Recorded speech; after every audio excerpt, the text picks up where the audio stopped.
Izinkan saya berbagi kisah hidup saya kepada Bapak Ibu Saudara semuanya melalui pesan kecil ini bahwa tanggal 7 Juni 2021 kemarin kami kehilangan suami, kehilangan ayah yang sangat berarti bagi kehidupan kami sekeluarga, dan sangat tidak kami sangka kejadian yang begitu cepat, dan mungkin ini juga traumatis bagi kami sekeluarga karena satu hari sebelumnya kami masih berkomunikasi dengan intens dengan suami saya. Kami masih bercanda, kami masih ngobrol, kami masih sharing satu dengan yang lain untuk saling menguatkan, dan tiba-tiba tanggal 7 Juni kami dikabari bahwa suami saya sudah tidak ada. Kami sekeluarga terpapar COVID-19 pada saat itu, dan kondisi saya serta anak-anak kami karantina di rumah, sedangkan karena suami memiliki riwayat penyakit sehingga harus dibawa ke rumah sakit untuk penanganan lebih lanjut. Kami masih terus berkomunikasi melalui video call, melalui WhatsApp sampai dengan tanggal 6 Juni, bahkan 6 Juni malam kami masih sempat memberi kabar satu dengan yang lain. Dan pada 7 Juni pagi kami sama sekali tidak bisa bertegur sapa. Ketika saya mencoba untuk menghubungi suami saya, tidak ada respon melalui WhatsApp maupun teleponnya. Sempat saya bilang kepada anak saya yang paling besar bahwa kenapa nih papi kok nggak bisa dihubungi, mungkin papi baru istirahat semalam, mungkin nggak bisa tidur atau seperti apa begitu. Perasaan tidak enak sempat menyelimuti saya waktu itu. Kemudian saya coba menghubungi pihak rumah sakit di Rumah Sakit Karyadi, menanyakan kabar tentang suami saya, dan dijawab oleh pihak rumah sakit bahwa suami saya dalam kondisi yang sangat baik. Kami pikir masih baik-baik saja, tidak ada masalah, karena sehari sebelumnya juga sama, dia tidak bisa tidur.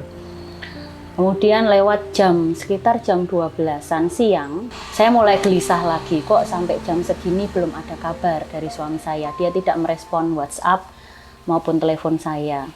Kemudian saya berdoa.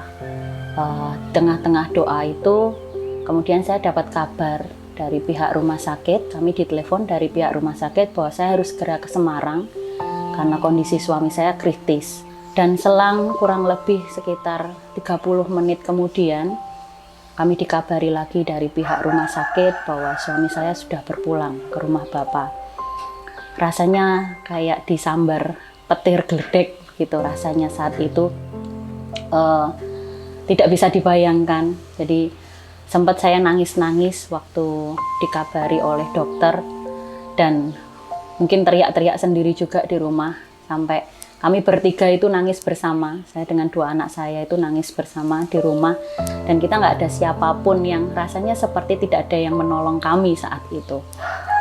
Akhirnya saya tersadar bahwa saya masih punya dua anak yang menangis, sehingga saya harus menenangkan diri saya sendiri. Saya tarik nafas panjang, kemudian saya ajak anak-anak berdoa.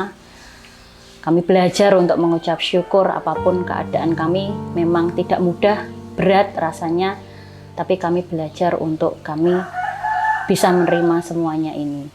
Suami saya pernah berkata ke saya, kalau dia panggil saya Hani, dia selalu bilang bahwa, Han, nanti kita sampai tua ya, sampai anak-anak besar dan kita punya cucu, jadi kita tetap bersama-sama sampai Tuhan panggil kita kembali pulang ke surganya juga bersama-sama. Jadi itu janji dia ke saya.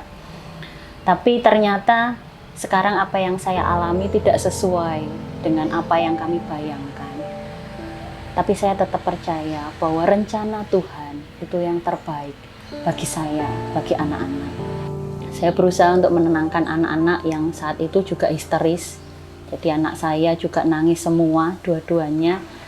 Sehingga satu-satunya jalan yang kami lakukan adalah berdoa. Belajar untuk mengucap syukur.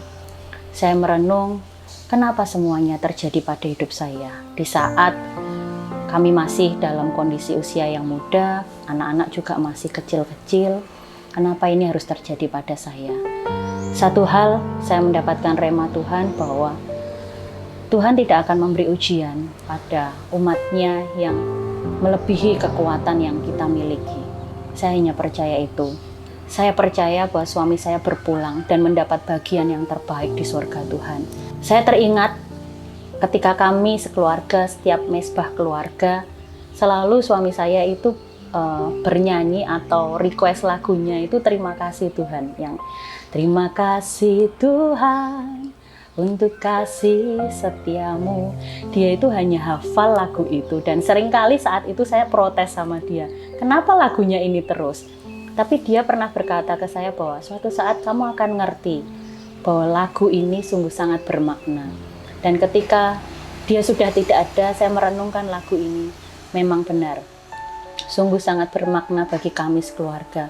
Kami belajar untuk mengucap syukur, berterima kasih pada Tuhan meskipun keadaan itu sulit bagi kami. Dan sampai detik hari ini pertolongan Tuhan sempurna, sehingga tidak ada alasan bagi kami untuk tidak melayani Tuhan, tidak ada alasan bagi kami untuk tidak hidup dalam kebenaran firman Tuhan. Itu yang membangkitkan saya dan anak-anak untuk tetap bertahan. Mungkin itu yang bisa kami bagi, kami sharingkan dari kehidupan kami.